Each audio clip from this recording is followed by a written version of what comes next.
रात घनी और निस्तब्ध थी। पटना शहर से कुछ ही आगे राजेंद्र नगर की सीमाओं से अभी अभी निकलकर अरविंद कुमार का पुराना थका हुआ ट्रक सड़क पर धीरे धीरे सरक रहा था। ट्रक के बगल में लगे छोटे से काले पैनल पर चिपका हुआ था भैंसा गाय का सादा लाल अक्षरों वाला बोर्ड। उसी बोर्ड की वजह से गांव और शहर दोनों जगह से लोग उसे चिन्हित करते थे। अरविंद को लोग मजाक में भैंसा वाला ट्रक कहते थे, क्योंकि वह अपने ट्रक में दो भैंसे की बॉक्स लाद कर बिहार से जाकर अलीगढ़ तक सप्लाई करता था। कुछ हफ्ते पहले से वही रूट उसकी रोजमर्रा की जिंदगी बन चुका था। कहानी की शुरुआत भी किसी आम रात की तरह हुई, लेकिन उस रात कुछ अलग था। हवा में हल्का सा नम महक और आसमान पर बादलों का बिखराव जो चंद्रमा की रोशनी को तोड़कर सड़क पर अजीब सी परछायां बना रहा था।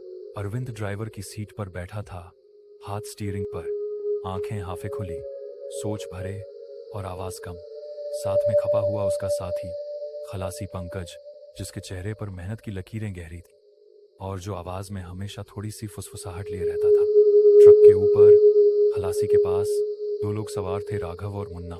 वे दोनों अक्सर ऊपरी प्लेटफॉर्म पर चढ़ जाते, सामान के ऊपर बैठे रहना उनकी आदत थी। रास्ते का दृश्य, हवा का झोंका और कभी कभी चाय के ठेले पर हौसिया ठिठोली, इन सबसे उनका सफर गुजरता था।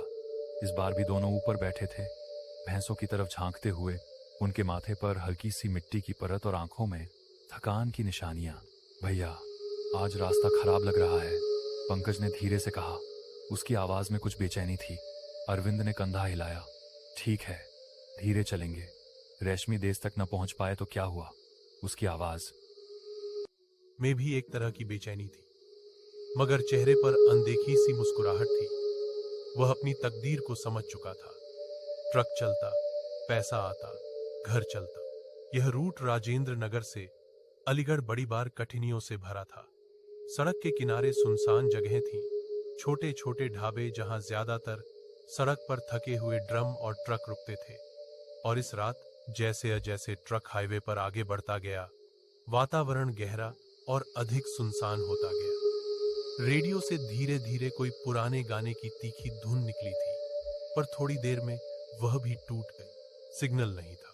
अचानक, जैसा कि किस्मत के साथ होता है, ट्रक का इंजन बिना किसी चेतावनी के गरगरा कर धीमा पड़ गया और कुछ ही सेकंडों में सन्नाटे में सांसें थाम ली, जैसे कोई बड़ा मशीन थम गया हो और शहर के बाहर रात ने उसे निगल लिया हो। क्या हुआ? मुन्ना ने ऊंची आवाज में पूछा, ऊपर से झुककर। राघव ने कुछ जांचते हुए बोला, इंजन की हवा गई लगती है, देखो, आरपीएम नीचे आ गया। अरविंद ने तुरंत क्लच दबाया और गियर में हाथ डाला। ट्रक ने थोड़ी सी हिचकी ली और फिर कुछ भी नहीं। वे सभी उतरे, पहला पहला पंकज, फिर राघव और मुन्ना, और अरविंद ने भी ढोका खोलकर बोनट उठाया। इंजन के सामने की ठंडी रात की हवा सीधे चेहरे पर लगी। अरविंद ने रोशनी टॉर्च से इंजन के अंदर झांका, तारों को छुआ, बटन चेक किया, फिर बैटरी। सब कुछ सामान्य दिख रहा था, पर ट्रक फिर भी स्टार्ट नहीं हो रहा था। यह क्या अजीब है भाई, पंकज ने कहा। किसी ने कुछ छेड़ा तो नहीं? वह चारों तरफ निगाह दौड़ाते हुए बोला, जैसे किसी नेट की नजर कहीं छिपी हो। पर वहां सड़क पर सिर्फ मंद अंधेरी थी और दूर दूर तक एक दूजे के टायर निशान। राघव ने ट्रक की ढलान के नीचे हाथ डालकर कुछ पालथी मारी। इसे धकेल कर देखें, मुन्ना ने सिर हिलाया। 500 मीटर ऊपर कोई ढाबा दिख रहा था, वहां से मदद ले आए। वे चारों कुछ कोशिशें करते रहे, तारों को जोड़कर, गुड़ियार सा पंप चेक करके, फिर भी इंजन उदास सी खामोशी में डूबा रहा। उनकी सांसें निकलती और रात में मिल जाती। कोई भी तकनीकी गड़बड़ी नहीं दिखी, पर ट्रक जैसे अंधेरे ने अपने पंजे जमा लिए हों। एक एक करके सभी थकने लगे। राघव और मुन्ना ऊपर की छत पर बैठे बैठे झिमक रहे थे। कभी कभी भैंसें हल्की बाजें उठाती और उनका कराहना सन्नाटे में गूंजता। पंकज बार बार फोन निकालकर नेटवर्क चेक करता, पर वहां नेटवर्क का नाम भी नहीं था। चलो, कुछ न कुछ करके देखें ड्राइवर। पास में कोई ढाबा था ना? अरविंद ने कहा। वह खिसकता हुआ आगे बढ़ा। ढाबे की ओर देखें। चमकदार साइन बोर्ड नहीं था, पर एक जगह अंधेरे में एक हल्की सी रोशनी नजर आई, जैसे किसी पुराने ढाबे की, जो मानो अपने अतीत में जिंदा था। ढाबा पास आकर दिखा, एक पुराना ढाबा, लकड़ी का, दरवाजे के किनारे पर सूने सूने कैंची जैसा चिन्ह। वहां का माहौल अलग ही था, हवा ठंडी और अजीब कर देने वाली। ढाबे के आसोपास कोई नहीं था, पर अंदर से धीमी आहटें और कभी कभी किसी के कदमों की खनक जैसे आती रही। वो तो अच्छा है, पंकज ने कहा, पर उसकी आवाज में अब डर का एक अंश था। अरविंद ने सिग्नल दिया। वे चारों धीरे धीरे ढाबे की ओर बढ़े। ट्रक की साइड में खड़ी भैंसें अपने अस्तित्व की गूंज कराती और ऊपर बैठा सामान हिलता डुलता रहा। ढाबे के अंदर की रोशनी से परछाइयां दीवारों पर चिपकी हुई थी, मानो कोई निकला न हो पर कहीं यो न कहीं से उसकी मौजूदगी महसूस हो। एक बूढ़ा पर्दा झिलमिलाकर हिल रहा था, पर किसी ने दरवाजा खोला नहीं। किसे बताएंगे भाई? मुन्ना ने चिल्लाकर पूछा। अगर अंदर कोई मुश्किल है तो क्या? राघव ने धीमे से कहा। कोई आदमी होगा, खाना पानी दे देगा, बस गाय को धक्का दे देंगे तो ठीक। फिर जैसे किसी पुराने नाटक की तरह ढाबे के अंदर से एक धीमी सी हवा निकली और पर्दा अपने आप हिलकर खुला, पर अंदर कोई मानो दिखा ही नहीं। पर फिर भी एक कुर्सी खटखटा कर गिरी और उसके साथ ऐसी आवाज आई कि चारों के दिलों की धड़कनें एक साथ तेज हो गईं, जैसे कोई कह रहा हो, आ जाओ, रुक जाओ, यहाँ चलो। अरविंद ने ठाठ से कदम रखा, पर बीच में रुक गया। उसकी आंखों में वह पुरानी हिम्मत थी, पर हाथ पांव कुछ सुन्न सा हो चुके थे। चलो अंदर देखते हैं, उसने कहा, पर आवाज कांप रही थी। ढाबे के अंदर का दृश्य और भी अजीब था। अटकी हुई कंगाली पर टेबलों पर कांच की बोतलें टंगी हुई, दीवार पर चिपके पुराने पोस्टर जिनकी आंखें मानो आज भी किसी को देखती थीं, पर कोई मानो नजर वाला चेहरा नजर नहीं आया। फिर भी उन पोस्टरों पर कुछ शब्द ऐसे थे जो हवा में घुलते हुए सुनाई दे रहे थे। यहाँ रुको, यहाँ मत भागो, जैसे कविताएं हों। यह तो भूतिया लग रहा है, पंकज ने फुसफुसाया, पर अभी उसने पूरा वाक्य पूरा नहीं किया था कि ऊपर से अचानक चीख सी गूंजी। दोनों, राघव और मुन्ना, जो अभी तक ऊपर बैठे थे, अचानक नीचे गिरे हुए पाए गए। सब रखते हुए एक ही क्षण में दोनों के सिर से खून टपकने लगा। अचानक सब कुछ टीसने लगा। रात, ढाबा, सन्नाटा और वो चीख जो हवा में फटी हुई थी, किसी ने शब्दों में नहीं सुनाई दी पर चारों के कानों में गूंज गई। राघव और मुन्ना दोनों एक साथ जमीन पर लुढ़क पड़े, उनके शरीर अख गए। अरविंद दौड़ा, पंकज उसके पीछे। ऊपर बैठी भैंसें हड़बड़ाकर बाग में घुस गईं। हे भगवान, अरविंद ने कहा। उसके हाथ कांप रहे थे। वह दोनों के छाती पर हाथ रखकर सांस चेक करने लगा, पर कुछ भी नहीं। दोनों के कानों में सिर्फ एक ठंडी हवा थी और उनकी आंखें कुछ देखती ऐसी खाली लगती थीं। ढाबे के अंदर की रोशनी अचानक और घटने लगी, मानो परत पर परत अंधेरा उतर रहा हो।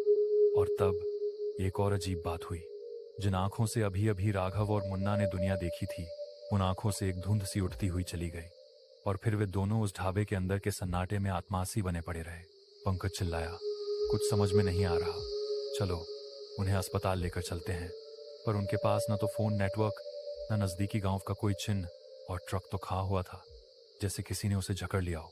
रास्ता फिर भी वही था, पर अब चारों के मन में खौफ की एक गहरी परत जम चुकी थी।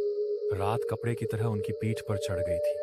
वे दोनों, जिनका नाम राघव और मुन्ना था, अब जीवन और मौत की बीच की रेखा पर खड़े थे, पर किसी ने देखा नहीं कि वहां से कौन कौन चला गया।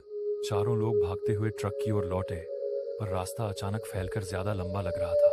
वे कभी कभी इधर उधर भागते, कभी किसी दीवार पर टकराकर गिरते। दोनों की हालत बिगड़ती जा रही थी।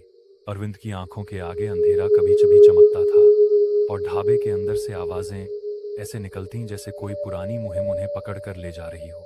रात की घड़ी लगातार आगे बढ़ रही थी, पर चारों के पास समय का कोई एहसास नहीं रह गया था। बस एक चीज थी, डर, और डर के साथ एक बात और थी।